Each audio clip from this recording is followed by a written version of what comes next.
Merhaba sevgili izleyiciler. Bugün Lumia 520 telefonun içine gireceğiz. Öncelikle telefonun özelliklerinden bahsedelim. Telefonda IPS çizilmeye karşı dayanıklı ekran var. 3G, 8 GB boş alan var. Ama bunun 4 GB'ı boş olarak geliyor. Çünkü diğer türlü Nokia'nın kendi fotoğraf uygulamaları falan var. Ondan sonra Lumia 620'den daha hafif, 124 gram, 512 MB RAM, 620 ile aynı, 620, 720 falan onlarla aynı özelliklerde. Ondan sonra Windows 18 işletim sistemi var. Lumia bilek güncelleme sistemi var. Her Drive, Her Harita denilen Lumia'nın kendi geliştirdiği harita şeyleri var. 5 megapiksel kamera var. 620 720 ile performansı aynı. Ama boyutları farklı. 620 daha çok küçük. Ondan sonra 720 daha büyük. Bu 620'den daha çok ince. Sağdan soldan görüşü. Arkadan. Burada 3 tane tuş var. Burada hiç tuş kullanılmamış. Arkada USB soket girişi. 5 megapiksel kamera. Burada 3.5 milimlik USB diyorum, affedersiniz. Kulaklık jack girişi var. Telefona gelelim. Bu üstte yer alan şey sensör. Bu çift tıklamayla açma sensörü var orada. Açalım telefonu. Arayüzü normal Windows Phone, Windows 8'den de bilirsiniz telefondan. Gayet akıcı ve hızlı bir telefon. Şimdi ayarlarda bakalım isterseniz. Ayarlar, zil sesi uyarılar, temada renkler, arka plan böyle beyaz yapabiliyorsunuz.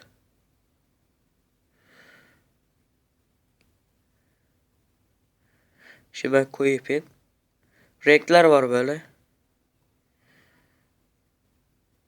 Ondan sonra e-posta, hesaplar, internet paylaşımı, yani taşınabilir Wi-Fi, modem, ekran döndürme kilidi, Wi-Fi, Bluetooth, uçuş modu, SBK, şebeke, konum, sürüş modu, çocuk odası denilen böyle sağ tarafa doğru yaptığımız zaman kilit ekranı açtığımızda oyunlar, fotoğraflar falan ekleyebiliyoruz oraya.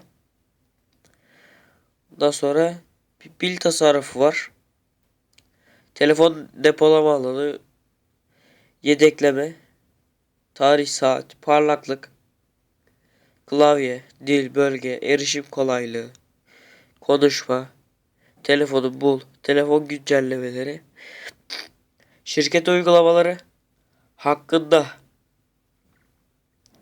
Lumia 520 yazıyor. Yazılımı Windows Phone 8.0. Başka bir şey yok. Daha sonra geri bildirim, ses, gelen özellikler. Telefonu böyle birisi aradığı zaman, böyle yaptığımız zaman sessiz alıyor. O özellik var.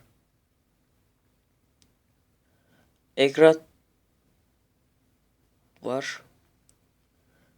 Güneş ışığında okunabilirlik var. Pil koruyucu parlaklığı var böyle. Lumia renk profil dedikleri, böyle renkleri oynatıyorsunuz. Bakalım renk dolgunluğu var böyle. Nokia hesabı. Şebeke artı dediğinde şebeke ayarları, ya araba ayarları falan var. Aksesuarlar, arama SMS filtresi, erişim noktası, doku. Burada çift tıkla uyandırmayı falan kaldırabilirsiniz. Dokunma hassasiyeti normal ve yüksek var. Yüksekte eldivenle böyle dokunabilirsiniz. Bir de Windows Phone tuşları titret var.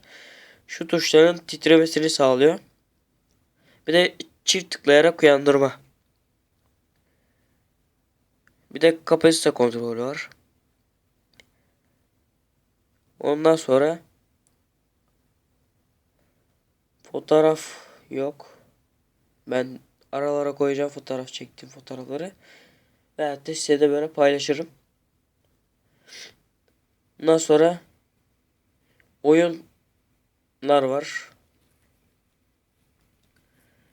Şimdi oyun oynayalım. Veyahut da oyunla ilgili başka bir tane video hazırlarım ben. O zaman bakarız onlara. Şimdi isterseniz kutuya bakalım. Kutu incelemesi vardı zaten. Bir dakika. Evet. Kutular bu. Normal her şeyin içinde olduğu kutu. Burada işte cihaz yazıyor. E-mail numarası falan yazıyor. Bu kutu bunun girdiği yer. Bu telefonun konulduğu tablo gibi bir şey. Bu Lumia'ya hoş geldiniz diyor burada. Nokia Lumia 520'ye hoş geldiniz. Burada garanti şeyleri falan bunlara gereksiz. Biz Türk milleti olarak okumuyoruz. USB adaptör kablosu. Kulaklık. Ve şarj cihazı. Ondan sonra bugünlük bu kadar. Şeyimize sayfamızı beğenirseniz çok beğeniriz. YouTube takine de abone olursanız çok iyi olur. Sitemizi beğenmek için buradan beğen tuşuna basıyorsunuz, beğeniyorsunuz.